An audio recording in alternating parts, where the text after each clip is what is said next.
Assalamualaikum warahmatullahi wabarakatuh. Pada video kali ini saya akan membahas mata pelajaran matematika kelas 7 dengan materi pokok bilangan dan submateri pokok operasi penjumlahan dan pengurangan bilangan pecahan. Yang pertama yaitu penjumlahan pecahan. Penjumlahan pecahan berpenyebut sama dapat dilakukan dengan menjumlahkan pembilangnya dan penyebutnya tetap sama. Kemudian, penjumlahan pecahan berpenyebut tidak sama dapat dilakukan dengan menyamakan penyebutnya terlebih dahulu, kemudian menjumlahkan pembilangnya dan penyebutnya tetap. Berikutnya yaitu pengurangan pecahan. Pengurangan pecahan berpenyebut sama dapat dilakukan dengan mengurangkan pembilangnya dan penyebutnya tetap sama. Kemudian untuk pengurangan pecahan berpenyebut tidak sama dapat dilakukan dengan menyamakan penyebutnya terlebih dahulu, kemudian mengurangkan pembilangnya dan penyebutnya tetap. Berikutnya yaitu penjumlahan dan pengurangan desimal. Untuk penjumlahan dan pengurangan desimal dikerjakan sama dengan penjumlahan dan pengurangan bilangan bulat pada umumnya. Yang membedakan hanyalah tanda koma, di mana letak tanda koma harus diluruskan jika dihitung dengan menggunakan penjumlahan atau pengurangan bersusun. Oke, sekarang saya akan menjelaskan cara menjumlahkan dan mengurangkan bilangan pecahan. Di sini ada contoh soal, ada 5. Yang pertama kita akan kerjakan satu persatu ya. Yang pertama yaitu 5/10 tambah 2/10. Nah, di sini kita sudah lihat penyebutnya sudah sama. Kalau penyebutnya sudah sama, kita langsung saja kerjakan. Kita tambahkan langsung pembilangnya. Jadi 5 tambah 2, 7.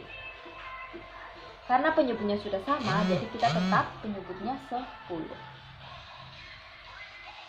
Nah, sekarang untuk contoh nomor 2. Contoh nomor 2 yaitu 1/3 ditambah 3 1/3. Ini merupakan bilangan pecahan biasa dan ini merupakan bilangan pecahan campuran. Jika ada soal seperti ini, kalian harus ubah dulu pecahan campurannya ke pecahan biasa. Jadi kita ubah ya. 1/3 ditambah 3 1/3 sama dengan yang sudah merupakan pecahan biasa, kita langsung turunkan saja. Berarti 1/3 ditambah, nah kita ubah 3 1/3 menjadi bilangan pecahan biasa. Berarti 3 kali 3 berapa? 9. Ini ya, 3 kali 3 ditambah dengan 1. Jadi penyebutnya dikalikan dengan angka yang di depan, kemudian ditambahkan dengan penyebutnya. Ditambahkan dengan pembilangnya. Berarti 3 kali 3 ditambah 1 per, kita tetap penyebutnya adalah 3. Berarti sama dengan 1/3 ditambah 3 kali 3, 9. 9 tambah 1, 10 per 3. Jadi kalau ada operasi ini kita kerjakan dulu yang dalam kurung. Berarti sama dengan, nah ini kan penyebutnya sama, berarti sama seperti contoh nomor 1. Berarti kita sisa jumlahkan atau tambahkan saja pembilangnya. Berarti 1 tambah 10, 11. Nah, penyebutnya karena sudah sama jadi tetap penyebutnya 3. Nah, sekarang untuk contoh nomor 3. Di sini ada sama seperti contoh nomor 2, berarti ini ada pecahan campuran dan pecahan biasa. Nah, kita kerjakan dulu yang pecahan campurannya, kita ubah ke pecahan biasa. Berarti nomor 3 sama dengan 2 3/8 dikurang 25/8. Nah, kita ubah dulu pecahan campurannya. Berarti penyebut dikalikan dengan yang di depan, kemudian ditambah dengan pembilangnya. Per tetap penyebutnya 8. Dikurang 25/8. Berarti sama dengan, kita kerjakan dulu yang di dalam kurung. Berarti 8 kali 2, 16. 16 tambah 3, ya 19. Per 8 dikurang 25/8. Sama dengan, nah kita lihat di sini. 19/8 dikurang 25/8. Nah, 19/8 ini bernilai positif, sedangkan 25/8 ini bernilai negatif. Nah, yang mana angka yang lebih besar? Positif atau negatif? Lihat yang pembilangnya saja ya. Nah, angka yang paling besar yaitu 25. Berarti yang memiliki tanda negatif. Berarti hasilnya nanti otomatis negatif. Jadi kita sisa kerjakan 25 kurang 19. Berapa? Ya, 6. Penyebutnya sudah sama, berarti langsung ya. Berarti 19/8 kurang 25/8 sama dengan negatif 6/8. Untuk contoh nomor 4. Nah, perhatikan ya, contoh nomor 4 ini adalah 8/12 tambah 6/3. Nah, pembilangnya beda, penyebutnya juga beda. Nah, kalau ada contoh soal seperti ini, maka kita harus samakan dulu penyebutnya.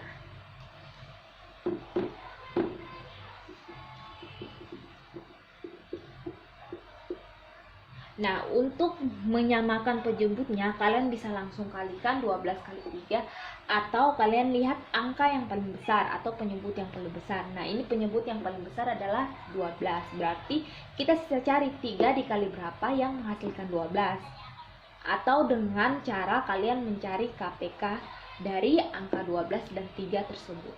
Kalau sekarang saya akan mencari patokannya di 12, jadi sisa cari 3 kali berapa yang menghasilkan 12. Nanti ini kan kita tetap pakai penyebutnya 12 ditambah. Nah, kira-kira 3 dikali berapa yang menghasilkan 12? 3 kali berapa? Kali 4. Karena di bawah dikali 4, penyebutnya dikali 4, maka pembilangnya juga dikali 4. Maka hasilnya 8/12 ditambah 6 kali 4, 24. 3 kali 4, 12. Nah, lihat penyebutnya sudah sama kan? Kalau penyebutnya sudah sama, berarti kita sisa jumlahkan saja pembilangnya yang di atas. Berarti 8 tambah 24. Berapa? 32/12. Sekarang untuk contoh nomor 5, yaitu 21/4 ini kita kurang ya. 21/4 dikurang 3/2. Nah, ini penyebutnya juga berbeda, maka kita harus samakan penyebutnya. Tapi kalian harus lihat, ini kan ada pecahan campuran, berarti kita ubah dulu pecahan campurannya ke pecahan biasa, kemudian kita samakan penyebutnya. Jadi 21/4 dikurang 3/2. Nah, kita samakan, kita ubah dulu pecahan campurannya menjadi pecahan biasa. Berarti 4 dikali 2 ditambah dengan 1 dibagi 4 kurang 3/2 sama dengan 4 kali 2 8. 8 tambah 1 9. 9/4 dikurang 3/2. Di sini saya patokannya yang 4 ya. Berarti 2 dikali berapa yang menghasilkan 4? Jadi 9/4 kurang 2 dikali berapa yang menghasilkan 4? 2 kali 2. Karena di bawah dikali 2, berarti di atas juga dikali 2. Kalau kalian bingung mencari perkalian berapa yang penyebutnya sama, kalian langsung bisa kalikan saja 4 kali 2. Nah, itu kan penyebutnya sudah sama. Berarti sisa saja dikalikan seperti ini. Berarti 9/4 dikurang 3 kali 2, 6.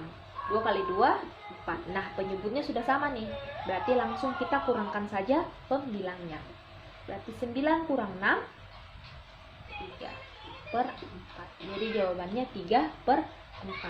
Nah, sekarang saya akan menjelaskan cara menjumlahkan dan mengurangkan bilangan desimal. Nah, kita sudah tahu bahwa bilangan desimal adalah bilangan yang memiliki tanda koma. Jadi di sini ada 2 contoh. Yang pertama untuk penjumlahan dan yang kedua untuk pengurangan. Langsung kita kerjakan sama-sama ya. Untuk yang pertama, kalau dalam penjumlahan desimal atau pengurangan desimal, kita bisa gunakan penjumlahan dan pengurangan seperti biasa, yaitu bersusun. 0,25 ditambah 1,5. Nah, dalam penjumlahan komanya itu harus setara ya. Berarti di sini 1, komanya ini harus sejajar. Kita langsung jumlahkan saja. Berarti ini 5 turun. 2 tambah 5, 7. Komanya turun. 0 tambah 1, 1. Nah, jadi 0,25 tambah 1,5 sama dengan 1,75.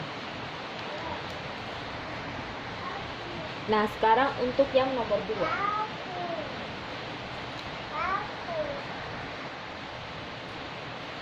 2,75 dikurang 1,86. Komanya harus sejajar ya. Kita kurang. Nah, sama seperti penjumlahan atau pengurangan bilangan bulat jika bersusun, caranya sama saja. Nah, sekarang karena 5 kurang 6, dia tidak bisa karena yang di atas angkanya lebih kecil dari yang di bawah, maka kita pinjam 1. Jadi 15. 15 kurang 6 berapa? Ya, 9. Sekarang ini angka 7. Tadi sudah kita pinjamkan 1 ke belakang. Berarti sisa 6. 6 kurang 8. Nah, angkanya yang di atas juga yang 6 tadi lebih kecil dari yang di bawah, maka kita pinjam lagi dari sebelah. Dari sebelah. Jadinya 16. 16 kurang 8 berapa? 8. Komanya kita tulis. Nah, ini karena kita sudah pinjamkan 1 di sebelah, jadinya dia sisa 1. 1 kurang 1, 0.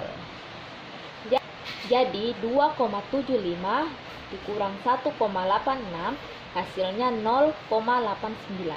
Nah, kalian perlu tahu ya cara penyebutan dalam bilangan desimal.